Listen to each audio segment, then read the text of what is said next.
Thank heavens this exists. Thank heavens that like the world is as enchanted as I always hoped.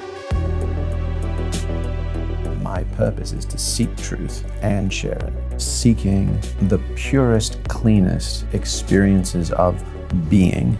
So there's no social voice or chatter. This is just me as a human being alive on this planet. Peak states are accessible to everybody. Almost everybody has had micro to macro. There's the macro, road to Damascus, epiphany, life-changing. And then there's the micro of I had 15 to 30 seconds on a walk with my dog where the light was coming through the trees and I just felt suddenly extra alive. Ayahuasca has been used as a traditional medicine, and the Western thirst for this experience is also having fatal consequences. Is this a subtle reminder to the larger psychedelic community that maybe there are people that are using these in a serial way that maybe is not necessary? Used effectively, we can use psychedelics as a profound benefit in returning and recalibrating our best efforts to get beyond ourselves. And whether that's Burning Man, the top of a mountain, our phones and our socially constructed identities are following us into those places. And I don't know whether this is true or right, but it's my last best hope, is an open source approach to having everybody have that experience, have that Gnostic initiation, mending where I'm broken, connecting with others to do what I must. Go where you have experienced the wound of the world and go where you have the skills to do something about it.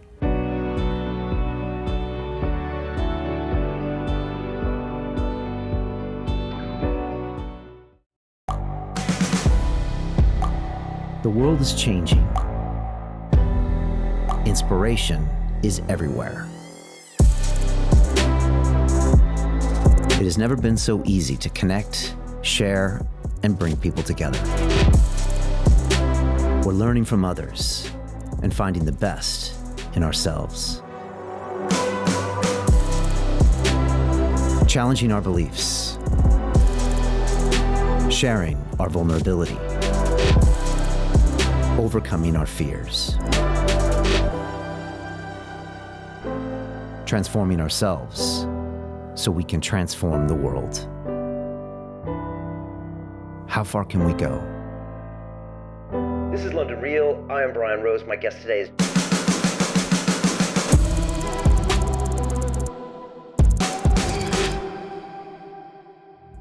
You probably know Jamie Wheal as one of the executive directors of the Flow Genome Project, also for his book Stealing Fire, where he's gone deep for the last 10 years about this thing called a flow state that we all can tap into. And that's really exciting stuff. But he's back to talk about something different, really a bigger picture. And he says we all need to wake up and grow up and show up. What does that mean?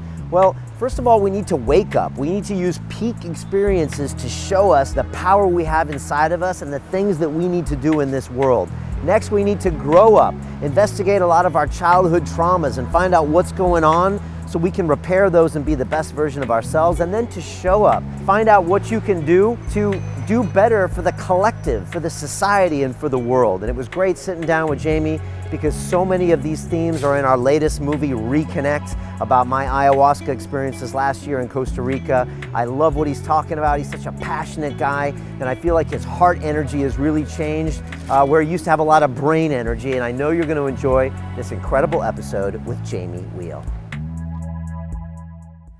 This is London Real. I am Brian Rose. My guest today is Jamie Wheal, the executive director of the Flow Genome Project and expert in the neuro-physiology of human performance. Over a decade, you've advised Fortune 500 companies like Google, Nike, and Red Bull, as well as the U.S. Naval War College on strategy, execution, and leadership.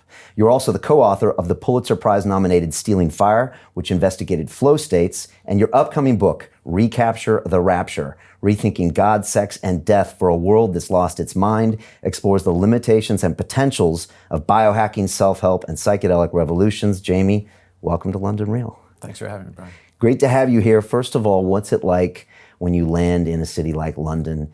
Have you had a relationship with this place for a long time, or what does it kind of mean to you?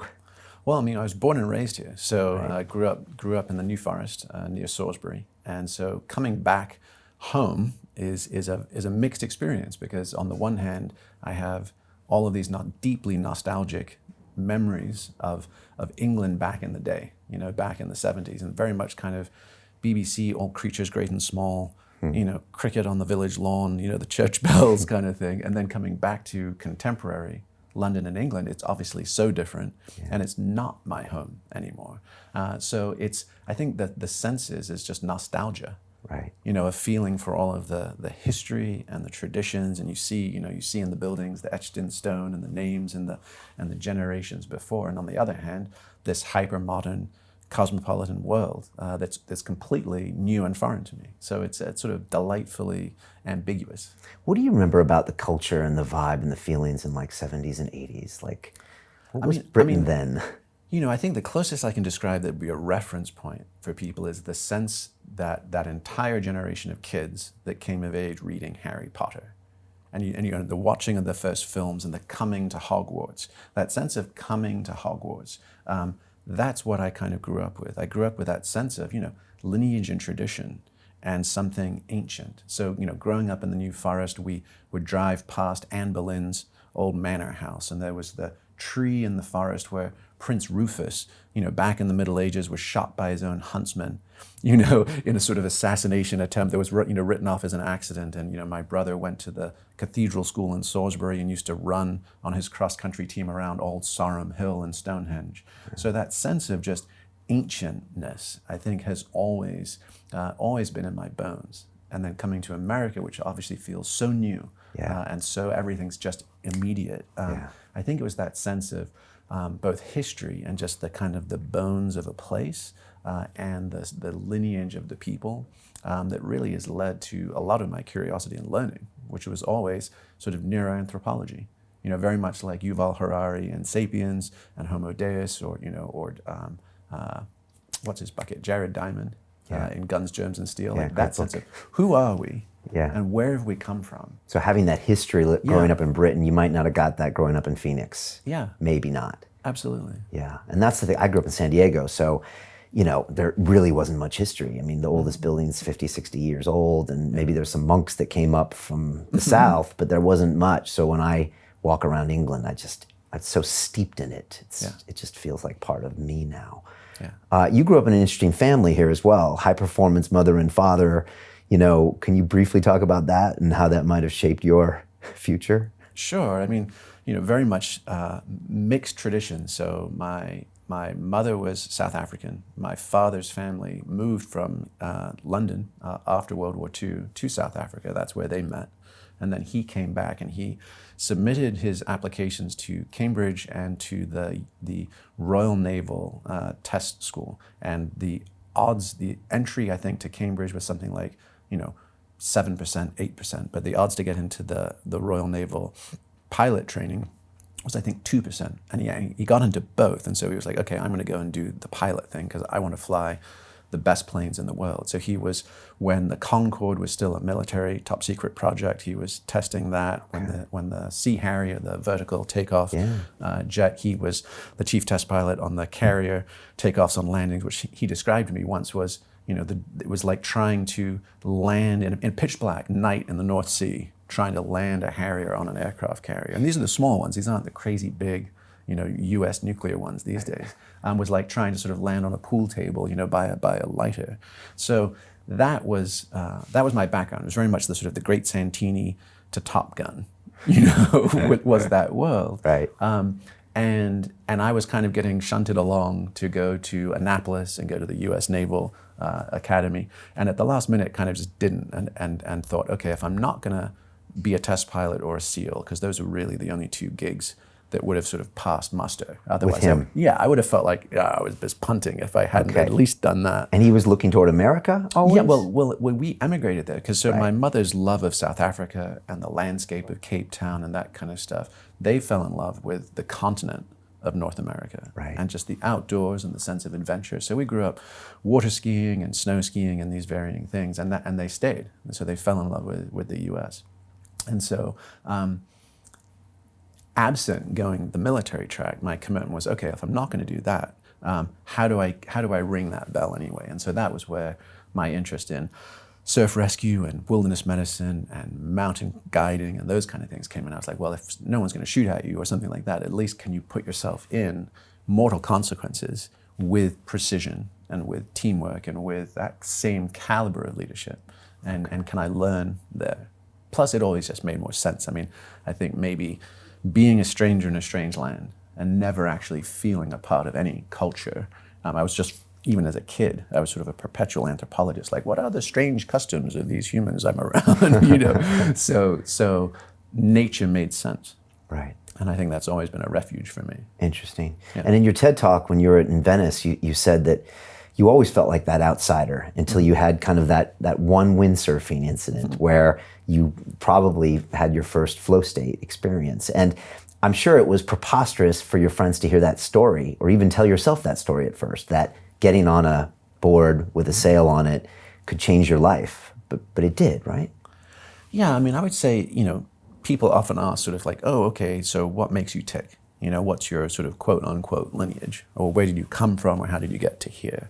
And the simplest description for me is, you know, music, mountains, mushrooms, and marriage was really it. You know, and the unlocking moves were the mountains, mushrooms, and music, right? The marriage happened to be finding a life partner in college, and then continuing this journey together in relationship, and then also with children, with family, which became the grounding element. I think otherwise I would have, you know, shot up to the mountain and never come home. Right. So that was always the filter. But the first two was really beautiful, natural immersion where I could go and take all the angst and all the frustration of being an angry young man, you know, railing against the world that didn't seem like it made sense or lived up to my hopes or ideals, thrashing the ever-living hell out of myself, getting to a place of physical exhaustion, you know, getting my yah-yahs out,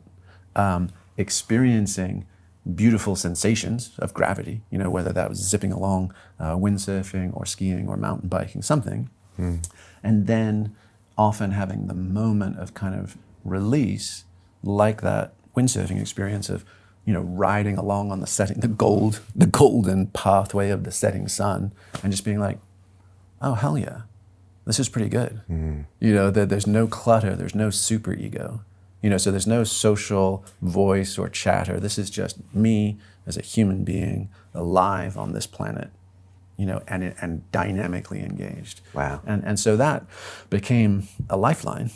And then the combination of that and, you know, gathering wild mushrooms in the back cow field behind our college and trying those for the first time. And I remember sticking my hand into the koi pond on the college campus, and it was like Terminator 2, you know, like where he goes through the quicksilver, and I felt like I was sticking it into a completely different world. And I was like, oh my God, thank heavens this exists. Thank heavens that like the world is as enchanted as I always hoped.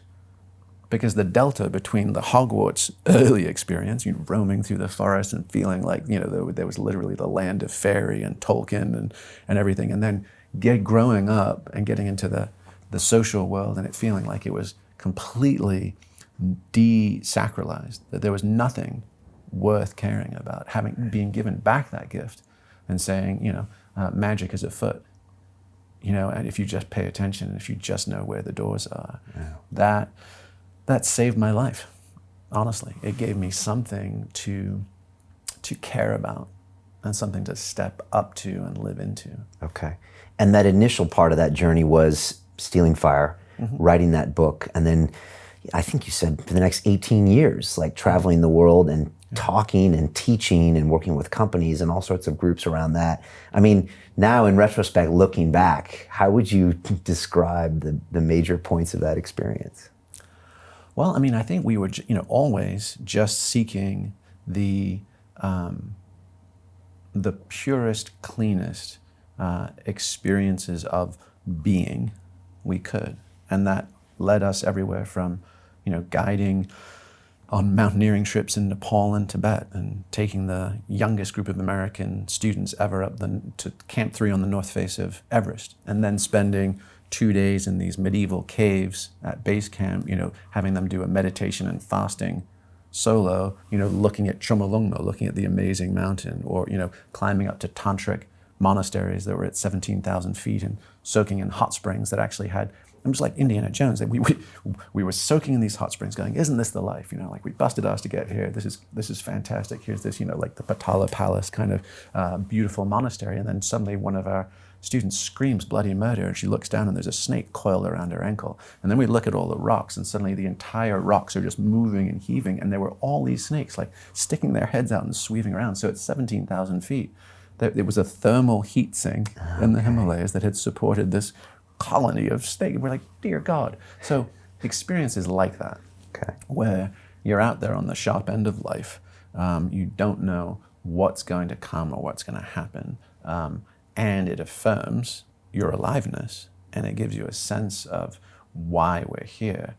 That was the thread. The thread was always, how do we, you know, seek it ourselves and then share it as instructors or educators or trainers, whatever the role would be, so that, you know, in service of helping us all grow up.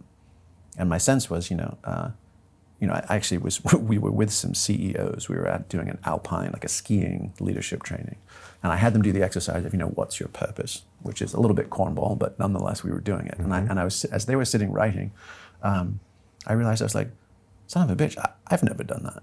Like I've assigned this exercise. I've never actually asked myself, what's mine? And in an instant, it came down to, my purpose is to seek truth and share it. And I realized that it was that dialectic. Like if I just sought truth and didn't connect to others, I would be the sort of mad hermit in a cave. Yeah. And if I just shared it, then I would end up being a sort of depleted cardboard cutout of my former self, which I felt like in my management consulting years. I was like, ooh, this is getting perilously close to me just pimping out my old adventuresome life for office stiffs. Right. Yeah. Giving the spiel. Yeah. And so I felt like, it's that dynamic between the two. It's going to the mountaintop, coming back down, saying, hey, here's some cheat codes. Here's some root beta, like here's where we got to, here's where was hard, here's where you can rest, here's how to get to the view, and coming back down. And it's that dialogue that really, I think, has kind of driven my life. Okay. And I mean, a lot of Stealing Fire was talking about these flow states and talking about the different levels and the different components of it and getting people to learn how to be in more flow. But at the same time, like by going down that route, you started coming up with these new ideas you have now, which is, okay, now we have these states, but then what do we do with them? And I'm just wondering, what were some of the new observations you had about Stealing Fire and some of the challenges you had? And then how did that kind of roll up into some of these new ideas? Because I think they're really fascinating. Yeah, I mean, for me, I just look backwards at kind of the earlier phases of my life that I just described briefly to you, which was, well, what makes me tick? And I realized I was basically a pretty lazy and unmotivated bastard, except for those experiences that made me come alive. So, I would never want to get up early in the morning, but if it was a powder day or it was good wind and waves, pow, happening. I could never in my life go to the gym and work out on a Stairmaster or a treadmill. It would seem like, stick a fork in my eyeballs. But if it was a matter of climbing a mountain to get to a summit at sunrise and get to ski a beautiful line, on the way down, fantastic. And so I was like, well, what's that? How do I have seemingly unlimited motivation in this category and absolutely none based on compliance or oughts and shoulds? And I thought, well, I wonder, I'm probably not alone on that. And what is that? And so that was what kind of led to the study of flow states and peak states. And what I had found is, particularly with that combination of, wilderness and those experiences, the sort of natural sublime, which doesn't need any more justification. That's Walt Whitman and Emerson and Thoreau and, the whole class of folks that, got their juice from that place. Plus the psychedelic experiences, you're like, okay, there seems like there's a dynamic. There seems like there's some relationship between peak states and growing into the best people we can become. And it was sort of that notion of what Houston Smith, the scholar of religion, once said. He said, how, the project is how do we take our altered states and turn them into altered traits? How do we use the peak experiences to actually raise the plateau of our overall being? And I realized accidentally, backdoor, lazy bastard, that's how I was trying to live my life. And I was forever, popping up to the high ground, looking around going, way down in the woods where we're actually on our journey, it makes sense. I see our destination from here. I understand where we're going. So when we come back down and we shoulder our burdens again, I'm not wandering lost in the woods. I'm not dragging ass and are we there yet? Are we there? I know where we're going. Right. And there's a sense of ability to close that gap. So that's really, I think, the mechanics of how peak states can be so profoundly helpful. And where we are today is, were your students understanding that? When you're teaching that to Navy SEALs and CEOs and all those people, were they getting that same realization, or does it take? Do you have to be immersed in flow for a while to start to understand that it can give you kind of the plan for the future or a bigger picture? No, I think that's actually a sort of that's an intrinsic feature of peak states. And there's an old Greek term, but Philip K. Dick, the science fiction writer who did Blade Runner and Total Recall, he is a hat tip to him, was because he familiarized the term, which is anamnesis.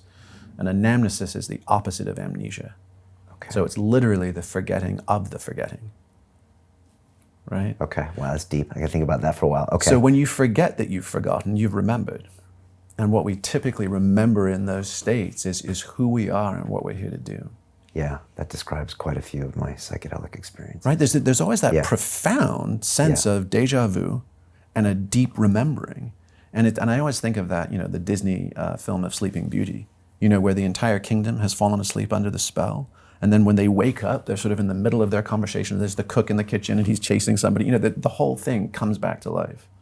And I feel like peak states so routinely do that it's a known issue.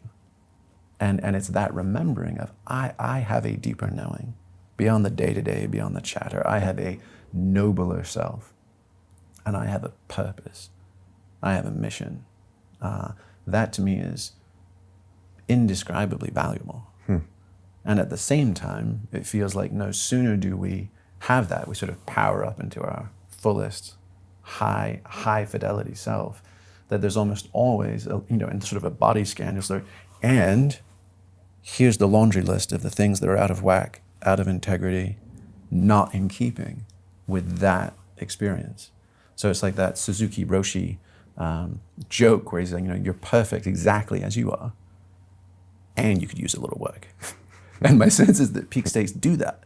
And that's, if that was all it was, that would still be profoundly useful. But there's also a sense, and this dovetails into PTSD and trauma work as well, which is, for instance, like when the MAPS research with MDMA and trauma therapy, what does that do?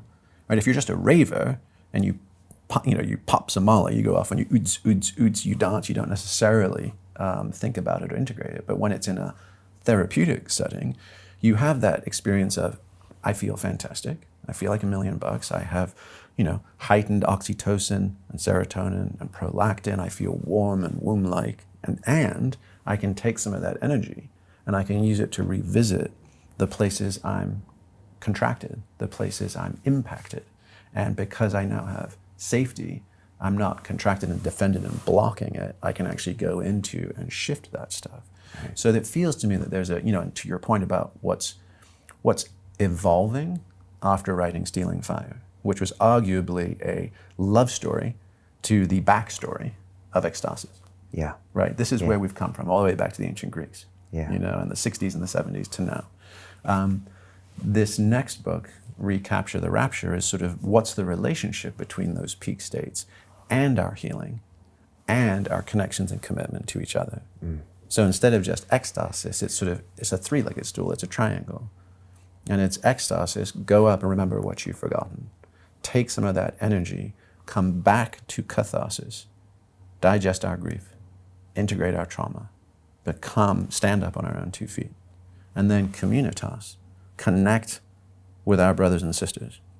Do what we're here to do. Like, remember that, mend this, go do what we must. Yeah. And that's really feels to me like the flywheel of coming into ourselves, of self-initiating, individually and collectively, into, what you could say, non-technically would just be homegrown humans. You know, head, heart, heaven and earth, masculine, feminine, you name it, all balanced and blended to do the thing. The more, and, you know, to stay in the Greek nomenclature would be anthropos, you know, which is in the Hermetic tradition, that sense of fully integrated human. Right. Leonardo's Vitruvian Man, that idea of absolutely balanced. It's not, we don't get to cut corners anymore. You know, it was enough for Pablo Picasso to be a brilliant artist, but he was a misogynistic, womanizing bastard. You know, we can't do those kind of lopsided things anymore, right? It's on us these days, because we have access to all the tools, to say nothing less than balance will be adequate for the challenges ahead. And it's extremely relevant now. And you were talking about how you had some of these ideas, you know, 12 months, 24 months ago, and now, like, it seems more relevant than ever. And I have so many people in that leather chair, and they talk about a lot of what you just talked about, whether it's Michael Pollan talking about the rise in tribalism and his own experiences with, you know, one of those M's, you know, the mushrooms, you know, to all of those different aspects you're talking about childhood trauma with Dr. Gabor Mate and these types of things. So it's very interesting that you're coming to this now. Before we go into that, I'm curious, and I asked Stephen Kotler this as well, do you think everyone has experienced a peak state or a flow state? Because I'm sure maybe there's people watching or listening that are like, Jamie, I don't know what you're talking about. And I'm wondering, do you think everyone has? And if they have, do you think they can reflect back to that and say, yeah, I know what you mean, Jamie. When I was there, I did know where I was going, or I remembered things, and then I lost it, and now I'm back. And those are my questions for you. Yeah, so I think, you know, the sort of standard answer is that peak states, you know, flow states is a subcategory of that broader category, of that broader sort of domain, are accessible to everybody.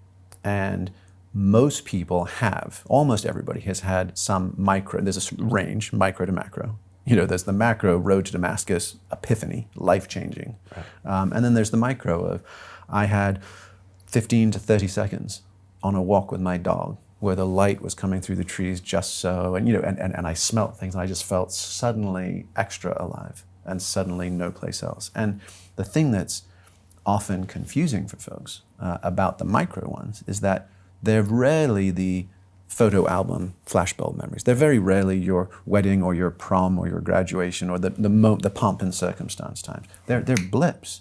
And they happen in the flow of things, of life, and we typically don't tag them and label them.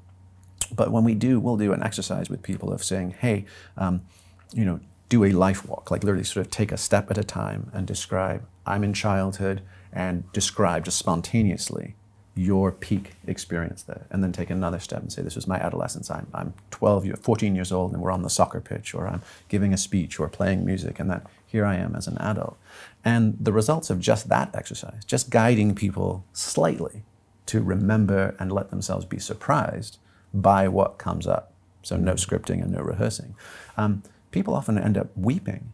They often end up sharing things with complete strangers in that exercise they haven't shared with spouses or significant others. And it's because what happens when we're in those peak states is that there's a cascade of neurochemistry. So you get norepinephrine and dopamine and anandamide and all these things that actually are memory encoders. So they say, hey, this is salient, right? This matters in some way.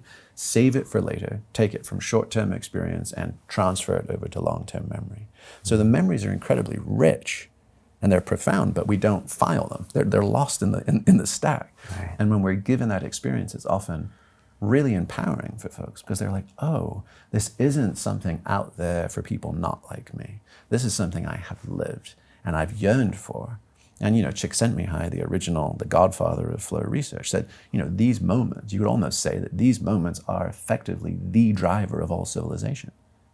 All art, all music, all beauty, you know, and much else has been us seeking these moments that make us come alive. So in that respect, I would say absolutely, it is a birthright and it is accessible and does not need to be something mysterious.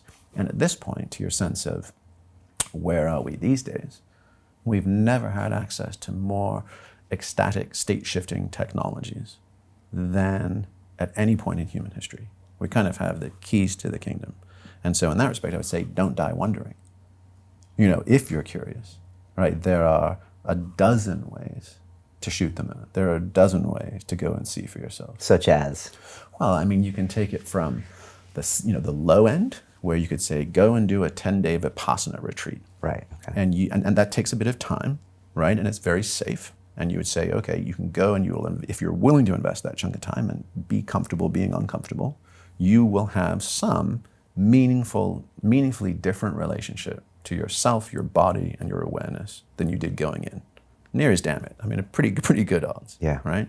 If you wanted to up that, you could say, hey, do something where there's physical exhaustion and exertion. You did an Ironman, right? An ultra run. I mean, we lived in the mountains of Colorado, and there's the Leadville 100, right? And that experience is a rite of passage. You know, by 3 a.m. after you've been running for 18 hours, people are out there, and they're emotionally raw and vulnerable. They're ecstatic. I mean, it's everything. They're hallucinating. Yeah, absolutely. Right? Yeah, right. And you can do it that way, or you could sign up and register for one of the psychedelic therapy clinics and training, whether that's ketamine therapy or MDMA therapy. You could do something like go into a sensory deprivation float tank.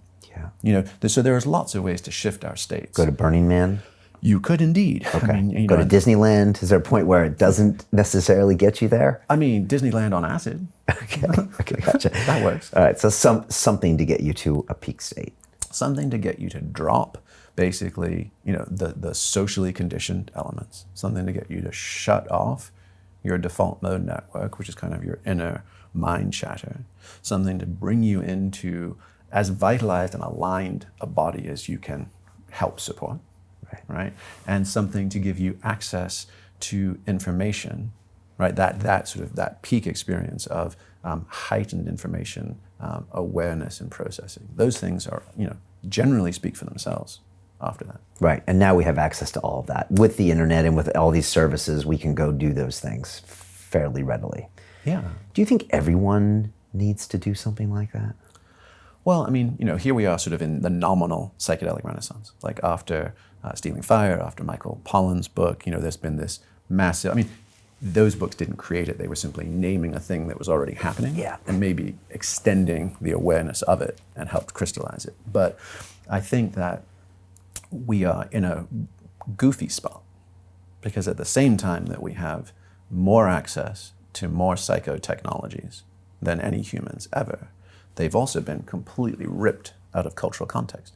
So in all of human history, these things were closely guarded, tightly held secrets, usually passed down through a lineage with very high standards of vetting of who had access to what, when, and why. And now it's gloves off, and you can pretty much one click on Amazon and blow yourself to the moon. And so my sense is that we absolutely need to start articulating cultural parameters for what is appropriate and best use. And it is goofy because particularly psychedelics, but any of these peak state experiences, you could say, deliberate and conscious sexuality is another one. And to your point about has everybody had these experiences, Jenny Wade is a researcher on sexuality and found that over 15 million Americans have had accidental, spontaneous, transcendent experiences during sexuality. So that's not doing some specific protocol, that's not learning tantra or anything like that, just making love with a partner and having some wild, non-ordinary experience. And less than half have actually shared it with their partners. Right. So you're like, because they don't know what to say or do. Right. So you're like, both intriguing, inspiring, and tragic, depending on which side you're looking at. Yeah. And so with these elements, and there's the whole, we got the psychedelic renaissance on one side, you've got kind of open sexuality, polyamory, open relating, sex at dawn, that whole kind of movement. Yeah. And there are no governors on what we're doing. So to bring it back into cultural guidelines as to how might we or ought we do this, my sense is that, just from an anthropological point of view, you could make a case that, there's a bell curve distribution. And you could say probably, hey, I mean, these are rough numbers, but roughly 10% of people should never touch psychedelics or even any sort of overheating, deliberately ecstatic technologies.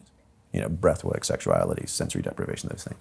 They have a genetic or hereditary history of mental conditions. They have a deliberate and destabilized series of traumas that are maybe not amenable to healing. They might have cluster B personality, so sociopathy, psychopathy, narcissism, those kind of things. That will make those folks worse.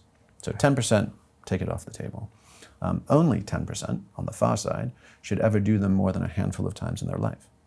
And the middle of the bell curve, the 80%, could arguably, what if, for instance, we had a rite of passage in adolescence? Everybody says rites of passage are essential. We have these extended adolescents. They're stretching into the mid-20s. Some people still haven't grown up by the time they're 30. There are still dudes with their Xboxes, smoking weed and jerking off to porn and playing first-person shooters. At home, right? At 30. And there's an entire generation of young women that are like, what the hell? I've got a man-child as a boyfriend. When will they ever grow the hell up? So definitive rites of passage feels like a really important thing. And you could say, how about, let's say, 3 grams of psilocybin? It's like that old book, Alex Haley's book, like Roots. Where in the beginning, in West Africa, his father, he's born and his father holds him up, and to the night sky, and he says, "Behold, Kunta Kinte, the only thing in the universe greater than you." Like, we need that experience. So that could be a rite of passage. Mm-hmm. And then marriage. What if, whether it's your wedding night or some precursor to it, you had structured and supported MDMA couples intimacy. Here's my deepest love. Here's my deepest vulnerability. Here's my heart truth. Can I say it and testify with you? And can we forge that bond at that structurally foundational level of our relating? And then potentially end-of-life preparation.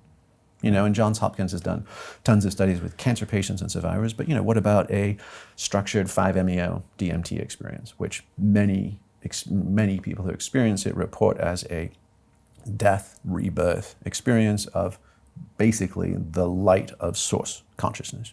Neat. It's a test drive, right? Have you tried that? I haven't not tried it. Okay, gotcha. So that sense of, preparation for the arguably most important transition this side of birth, you imagine just those 3 experiences. And the thing there is to say, these days, because it's so easy and because it's so accessible and because there's no cultural wrapper or guidelines, people just keep going back to the wishing well. So they'll have a life-changing experience. I remember going to a live show and one of our buddies was like, "Oh yeah, I saw Jesus. Second set, man, totally." And I'm like, well, if you saw fucking Jesus, like, why aren't you like going home, starting a ministry, doing something, God knows what. But instead, he was just going to hang out, go to the show the next night, do it all over again. And so that sense of like, if you only have 3, right, you're going to suck the marrow out of the significance, the implications, and the applications. So like Lakota warriors, right, they would do their vision quest. They'd go to the mountain, they'd put a circle of stones, they'd stay there for 4 days, they would wait for a dream vision from Great Spirit, and then that would become the lodestone for their life. They didn't come back the next weekend and the weekend after that and the year after that. They said, right, this was my one, amen. I stick that in my virtual medicine pouch, right? And I cherish it. And I spend the rest of my life waiting for the good day to die.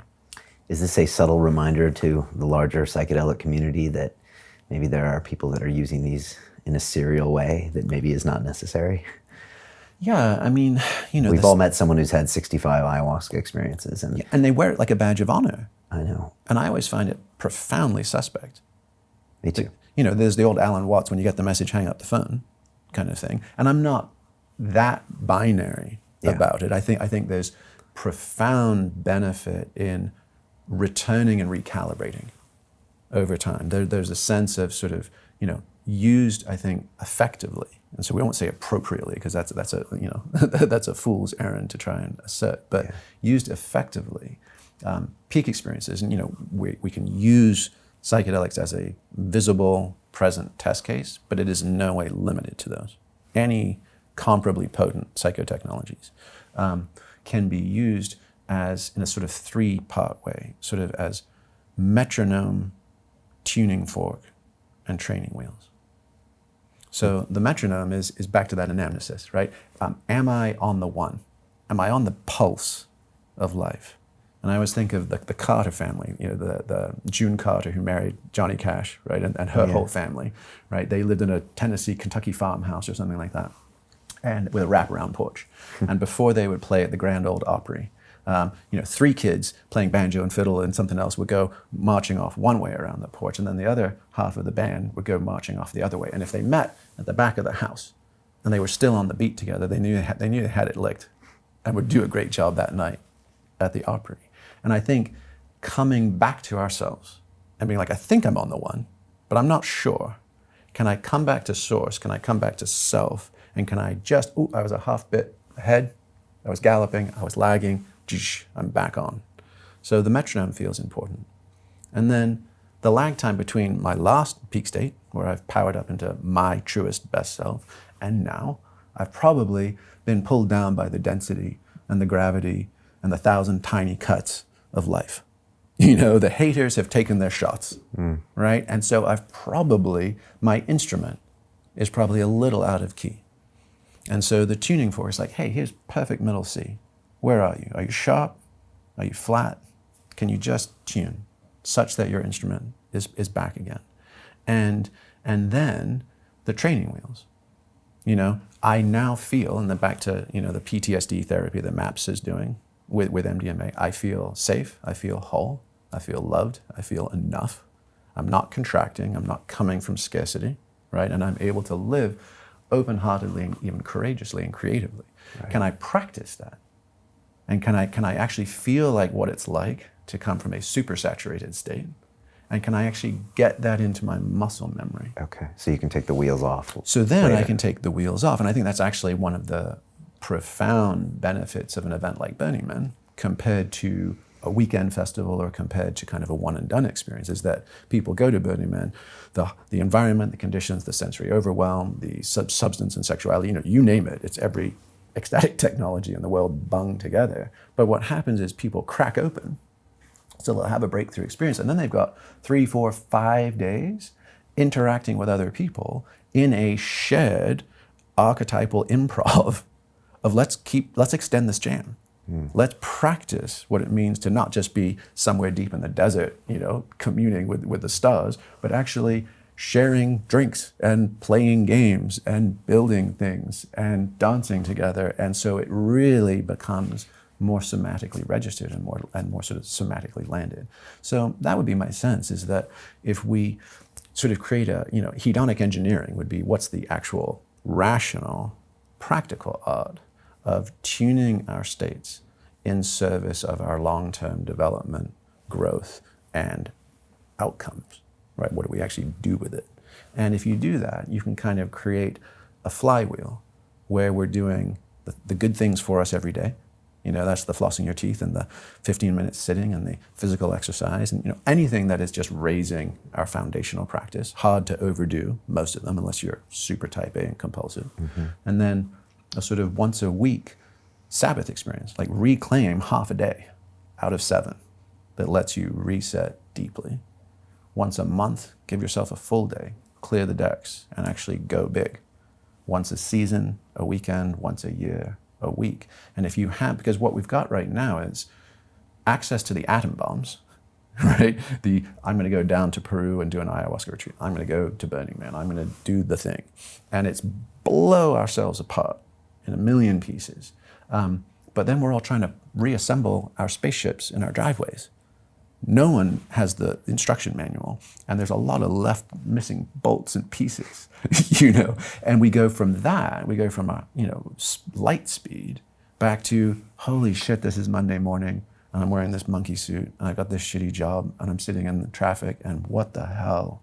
And we don't have any of the middle of coming back to the metronome, the tuning fork, and the training wheels. And I feel like the micro and the meso sacrament is the piece that we're missing culturally right now. The macro, the atom bomb, we've got access to it.